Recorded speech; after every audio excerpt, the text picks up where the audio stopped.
What's up, everybody, and welcome to a brand new episode of Party Chat. I'm Matt, that is Dan, and that is Ash. Yes, first twice in 1 week. I know, privileged. After a 1 week hiatus, we are back with our weekly Wednesday show, which I know is kind of massively contradictory. We've been off for a week.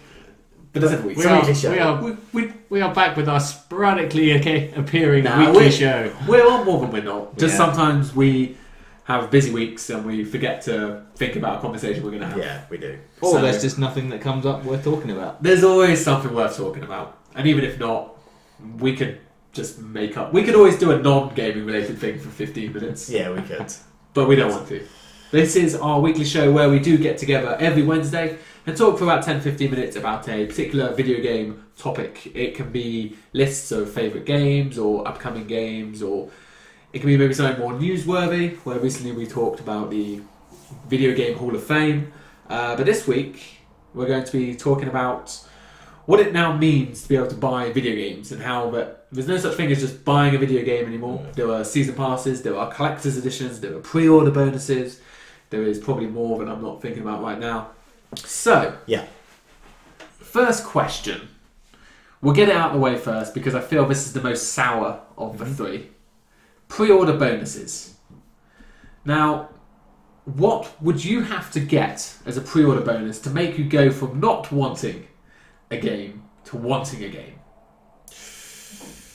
Because realistically, they're normally just a skin, a character, a hat, a gun, maybe a gun skin or something like that. Maybe a hat for your gun.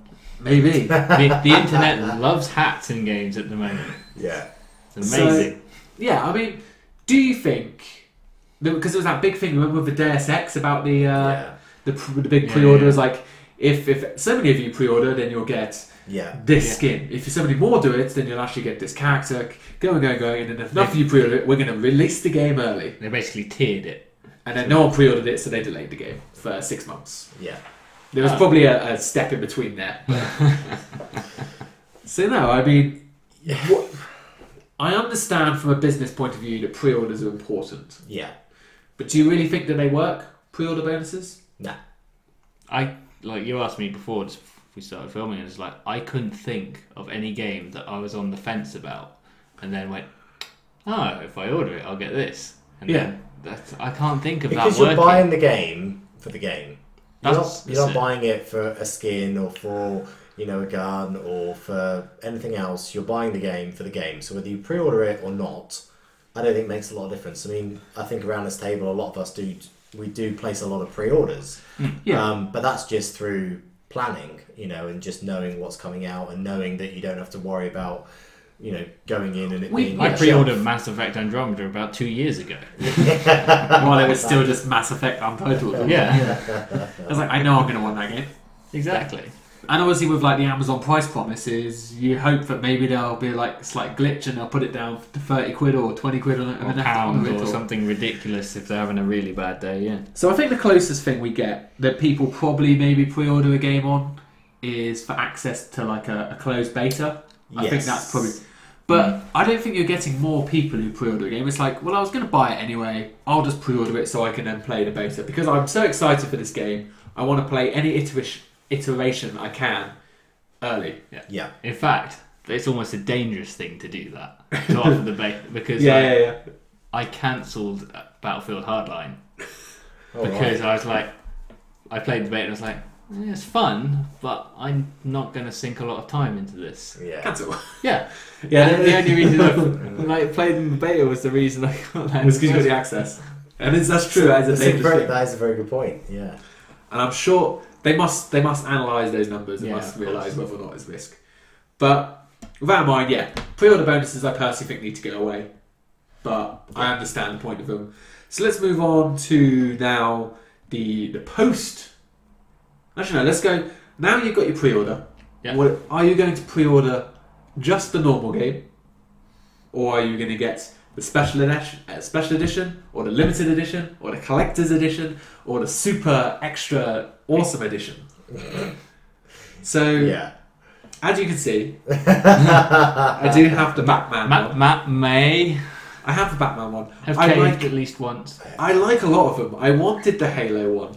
I wanted the Just Cause one. I wanted the Hitman one. It all comes down to whether you're a fan of memorabilia. You know, I think that's a big part of it. Is do you want that extra, you know, book? Do you want that, you know, nice shiny tin? Do you want that, you know, 6-inch character to stand on your desk? Is it the stuff that surrounds the game as important to you as playing the game itself, or do you just want to play the game? So that's the thing. Is basically you have to. This is the way I've ended up looking at it now. I want those statues, I do, but I do actually, believe it or not, show some restraint, because it's like, well, I could spend £100 on the Hitman edition, which will firstly piss me off because it's not all the game yet. Yeah. Mm-hmm. Then it's a digital download, which annoys me. Yeah. If it was a disc in there, even if the disc didn't have all of the game, I would still maybe be more tempted. But then it's like, well, I can spend £100 on this and get one game, or I could spend £100 and get 3 games. Yeah. So then it's like, well, what do I care about more? It's like the statue looks cool, but I can't do anything with the statue. And in the case of the Hitman one, you're not even getting one game at that point. You're getting part of it. Yeah. But it is actually in Just Games at the moment for £70. I saw it the other day and I nearly bought it. And I was like, oh. But also, you do get Agent 47's tie and the clip.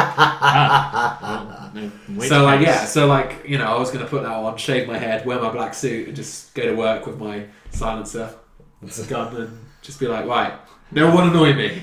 I thought for a moment you were saying go to work with just the silencer. Just the silencer. See, I may or may not have what goes with this somewhere. At the moment, it just looks like a very dodgy object. Yeah. I think what's nice is things like, I like, rather than memorabilia, I like it when you get sort of merchandise for the game. Like with Fallout, I got a mug, t-shirt, whatever, hat, I don't know, mask, and whatever it was. You know. Something that's a bit more. The mask is the most practical, of course. Yeah, obviously, it's hanging up on my bedroom wall, and scaring you away. It's still there. Yeah, it's still there. Every time we go to bed, we look up, and it's like, yeah, that mask is a little bit freaky. How many times have you woken up in the morning and gone, what the? Oh yeah. Yeah, it's just hanging there on the wall. But yeah, I prefer stuff like that. You know, I'd love to have, you know, a mug for every game I've got, you know, because, you know, mugs are great. Mugs are great. You've bought so many games, you wouldn't have enough room for all of them. That's a fair point. But I get what you're saying. I would get more out of it than I would a statue that's sat on a table. Yeah, that's what I mean. As in, I get that. It's like a t-shirt, mug, things like that. Yeah. Practical things. Especially as, with the exception, I think this one's actually quite a decent statue. Yeah. A lot of them. Not that they'll be. It's not going to show, but you leave it on anyway. It's got a little light. It's got a little light. But that's the disappointing thing. I was expecting. I don't know why I was expecting it to be like a Batman beam. Go into the sky. Like melt his face. Yeah. But like, you know, if we look at the Uncharted one, for example, I'll put it up on the screen now. It's not a great statue of Drake, is it? No, it's not. It looks more like Nathan Fillion, to be honest. If it was a 6 foot, it does. Do you think he posed for it? I don't know. If but they couldn't get concept art. A 6 foot thing, I could stand in the corner of my lounge. 6 foot? Yeah, 6 You mean foot. like life size? Yeah, in the corner of my room. You want a life size version of Drake in the corner of your room? That would be cool. Wearing the Fallout 4 mask to freak you out a bit more. What? That would How be cool cool. would that be? Am I helping you move? That would be so cool. But yeah, keep Becky company when I'm playing golf. Okay, so yeah, we can. Collector's editions are cool, and you've heard it from Ash, publishers, developers out there. You need to put more mugs into your collector editions, because while we play our video games, we love to drink a cup of tea. Could that be more British? I feel like that might have to be like a UK special edition. Yeah, it would. Well, it's not even necessarily releasing it with the game, just making it available. There are quite a few, to be fair. Yeah. They do have. I do see quite a lot of mugs, and I thought about buying some mugs for this show, like because I've seen like game ones and stuff. Like buying ones that like there was like I thought, I'll get an Assassin's Creed one for Dan, I'll get like a Fallout one for you and stuff like that. But yeah, the reality is with these collector's editions, the main centerpiece is normally some sort of statue or something. Yeah. And unfortunately, more often than not, they're not the best. And you can, if you really wanted a statue, you can buy really high quality statues. Yeah. Like, okay, yeah, you're then maybe paying £200, but then those are like proper quality statues. Yeah, exactly. So, limited editions, nice idea. thing that annoys me most is when they make them properly limited, so then when people actually want them and they can't get them, like the Final Fantasy one, that like sold out the same day it was announced and everyone got really angry about it. Square Enix are then doing a top job for their PR point of view as always. But moving on then, we've pre-ordered the game, whatever iteration we've had. We've got all our pre-order bonuses. We've got our glow-in-the-dark Batman statues. Yeah. Now we play the game. And now we have the option of the season passes. We've talked about it before. There's definitely a right way and a wrong way to do season passes. Yeah. I.e., the wrong way being, do not ask me for money before you tell me what you're going to give me for said money. Yeah. A la Batman, a la Battlefront did that as well, I believe, didn't they? They were like, yeah, it's going to be 40 quid. Call of Duty does that as well. Yeah, they give you a very, very sort of like bare bones overview of what it's going to be. The thing is, though, Call of Duty, you know, it's going to be new maps. It's going to be new multiplayer maps. You kind of know that. There's going to be maybe a couple of extra weapons. You know what it's going to be because there's been so many Call of Duties. That's what I mean. You get a very bare bones thing at the start because you know the rough context it's going to be. That's anyway. Slightly different. You know, if Uncharted 4 came and said there was going to be not necessarily the best example. If they said that was going to be a season pass, it's like, well, what the hell's going to be in that season pass? Because it's not really. Yeah. So what do we think of them? There was a time where they were moderately priced, 15 quid, 20 quid. They're now becoming 40 quid, so almost the price of the game again. Yeah. Now, in certain cases, you are getting a game again. You are getting a lot more content, so it's justifiable. I understand that. It basically allows the developer to continue making the game because it gives them more money. But are you, as a whole, a fan of them? Have you ever bought any, or not? Or is it always going to be, no, I don't like them, but if this game did it, I would buy one? I generally don't. More for the reason that I buy the game for the game and I invest a lot of time in the game. I don't really have time to play more of the game. I'm moving on to the next one. So that's more the reason for it. I'm sure there will come a time when I really do want to get the sort of expansion pack or whatever you want to call it, DLC. But I would say I do enjoy playing the game, but even as much as I enjoy it, I don't really want more of it. I'm quite happy. There's enough games that you don't need to keep playing that game. Yeah, it's fine. And there's also always the risk, like, there's the Fallout. They've announced what all the Fallout stuff is. We talked about that season pass, how that was good. They said it's going to go up in price, so if you want it cheap, you buy it now. But there's still the risk of, even when they tell us what it is, there's no guarantee it's going to be good. Yeah. That's the other thing. So how about you, Dan? Is there any that you've bought before? Is there any that you're going to buy in the future? Or are you still kind of like, I'm waiting for that one to really say, that's worth my 25 quid or whatever? I think the only season pass that I actually bought was the Telltale Game of Thrones one, just to be able to get it all slightly cheaper after I'd played the first episode. Okay. But that's the only one I've bought. I have bought DLC and so on for some, like Mass Effect is the big one. Yeah. And that's the one based off track history that I would consider doing it for, because the one coming up because of like how it worked for the previous two, and that was really good. But like, even The Witcher, I absolutely love that game. I didn't buy the season pass for the DLC. I bought one of them because I was like, I like the game. I'd like to go back to it and do more. Yeah. But very much the same as Ash was saying, is like, once I've played the actual main game, I'm kind of moving on. Yeah. And it's like, I don't want to throw all of that money down to something that I may not go back to. I was happy to download one.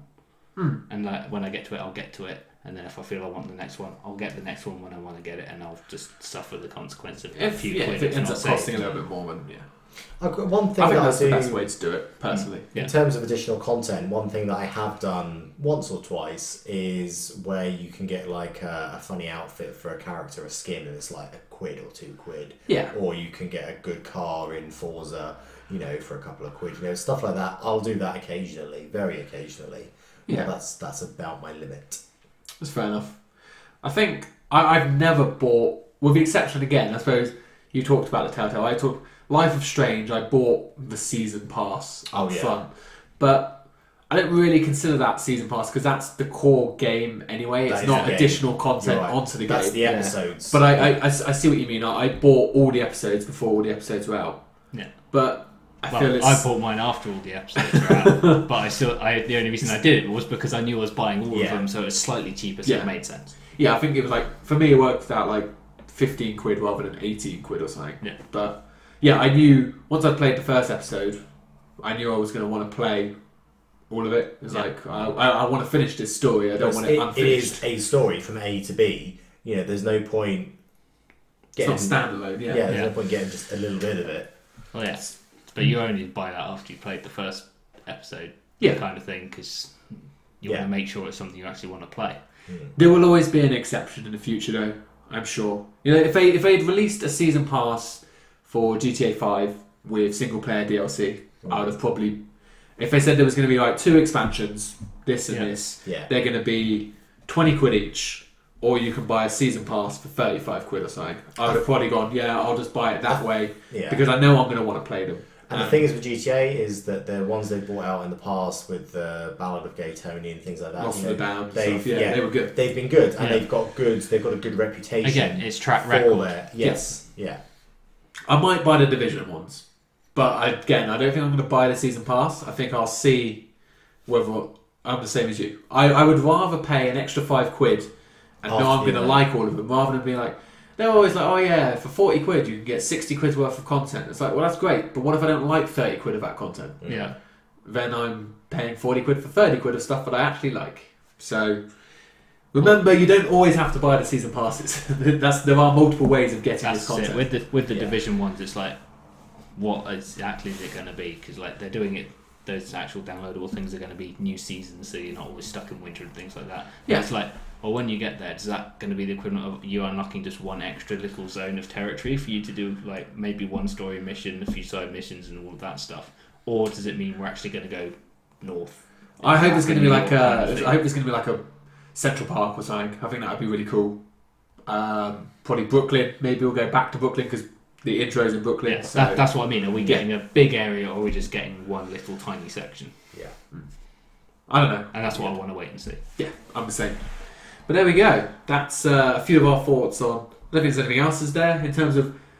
The point of this was basically that there's no longer just you buy a game and that's all you get. There's all these little extras that you can get now, which, I understand it from a business. They want to make as much money as possible. Yeah. I just never want it to be the case of you buy the game and then you have to buy DLC to actually complete the game that you wanted in the first place. There are a few close things where you do get the pay to win or pay to complete mentality, but those are normally here's all of the game, however we didn't actually include the last bit of the game on the disc, so therefore if you want it and to conclude it you have to buy the DLC. That's what I don't like. I don't think they'll ever get to that stage, but it has happened. I think the internet will get angry before then. No, the internet's already angry. It has actually happened with certain games. I can't remember the titles, but I've seen it where it's like they missed off. It was like an episodic kind of thing where it's like they actually missed off the last few chapters of the game, so you had to get it as DLC.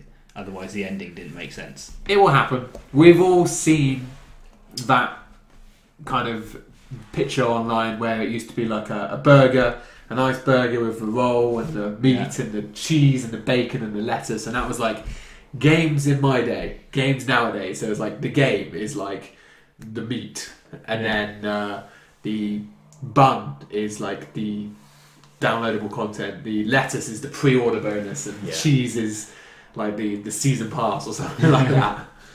But games are costing more and more, so I don't necessarily begrudge people charging more and more because everything else has got more expensive over time. We're lucky that video games, for the most part, have not gone up in 15 years, 20 years.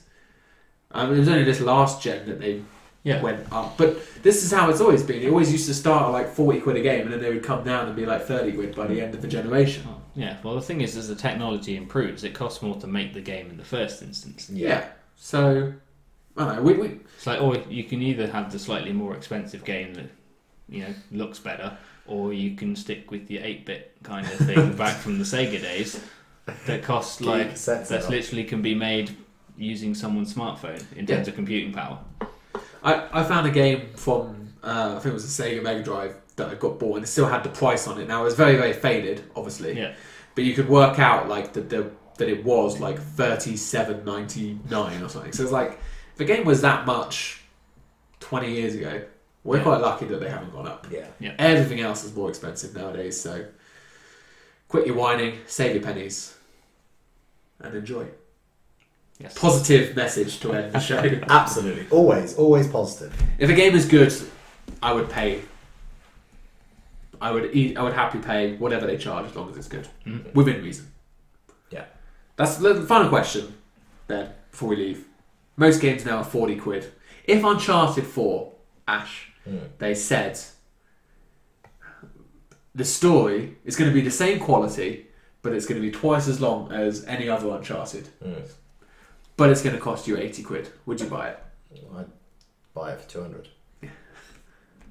Well, you've basically just said you're getting a double-length game, so therefore the double price is justified. If it's a game I really, really want, I wouldn't say pay anything for it. But within reason, though, Within reason, yes. You know, we see these games like The Witcher. You would have happily paid 100 quid for The Witcher, based on the hours you got out of it, correct? It would have been easily like a quid an hour. So It's less than a quid an hour, That's a very good way of thinking about it. Yeah. That's how I used to look at it. I used to be like, I want to get 30 hours out of my games. But now it's like, please don't be 30 hours. I don't have the time for it. It's like Quantum Break can be finished in 7 hours. I was like, yes. It's like I was looking at my time for the Division today. I've now crossed 2 hours. Not 2 hours. 2 days. 2 days in that game. Yeah. Already, I'm not even done. I know. It's crazy. It is mad. Right. Let's get on out of here. Thank you very much for watching, everyone. Let us know down below what your thoughts are on pre-order bonuses, collector's editions, season passes. Do you buy all of the collector's editions? If you do, let us know where you get all your money from. Have you run out of room for your statues? Yeah. I will buy more at some point. But they're gonna come across here and then you won't actually be able to see any of me. I'll just be a floating head. Eventually. We can all hope. Thank you, Dan. Cheers, Matt. And everyone out there. Thank you, Ash. Cheers, mate. Everyone out there, thanks for watching. We'll see you all next time.